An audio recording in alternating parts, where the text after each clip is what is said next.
મોરબી શહેરમાં એક વેપારી સાથે પ્રેમ સંબંધ કેળવીને બ્લેકમેલ કરી લાખો રૂપિયા પડાવવાનો કિસ્સો બહાર આવતા શહેરમાં ચકચાર મચી ગઈ છે। આ ઘટનાના પગલે વેપારીને માનસિક ત્રાસના કારણે પોતાનું જીવન ટૂંકાવવું પડ્યું। આ કેસમાં સંડોવાયેલ મહિલા સહિત 2 શખ્સોની મોરબી પોલીસે ઝડપી ધરપકડ કરી છે।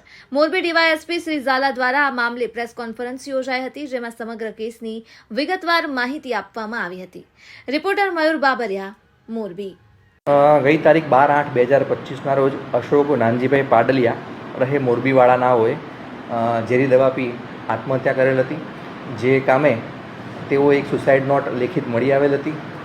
જે સુસાઇડ નોટમાં આ જે અશોકભાઈ છે તેમના સિરામિક ઇન્ડસ્ટ્રીઝના ભાગીદારોએ તેમના ભાગીદારીના ધંધાના દેણા પેટે ₹4,30,00,000 હિસાબ નહીં આપી અને આ રૂપિયા મરણજનાને નહીં ચૂકવી તેમને માનસિક ત્રાસ આપેલો હોય। તેમજ હાલમાં જે 2 આરોપીઓ પકડવામાં આવેલ છે તે 2 આરોપીઓ પૈકી એક સ્ત્રી આરોપી છે તથા એક અન્ય આરોપી અર્ચિત સન ઓફ નીતિનભાઈ નટવરલાલ મહેતા।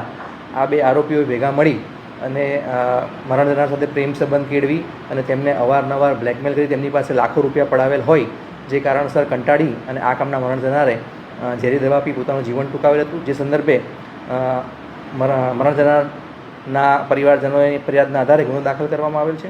જે કામે હાલમાં અર્ચિતભાઈ તથા એક સ્ત્રી આરોપીને અટક કરી તેમના રિમાન્ડ મેળવી ધોરણસરની કાર્યવાહી હાથ ધરવામાં આવેલ છે। આ ગુનાની વધુ તપાસ પીઆઈ શ્રી રાકેશ પટેલ સિટી એ ડિવિઝન પોલીસ સ્ટેશન ચલાવી રહેલ છે।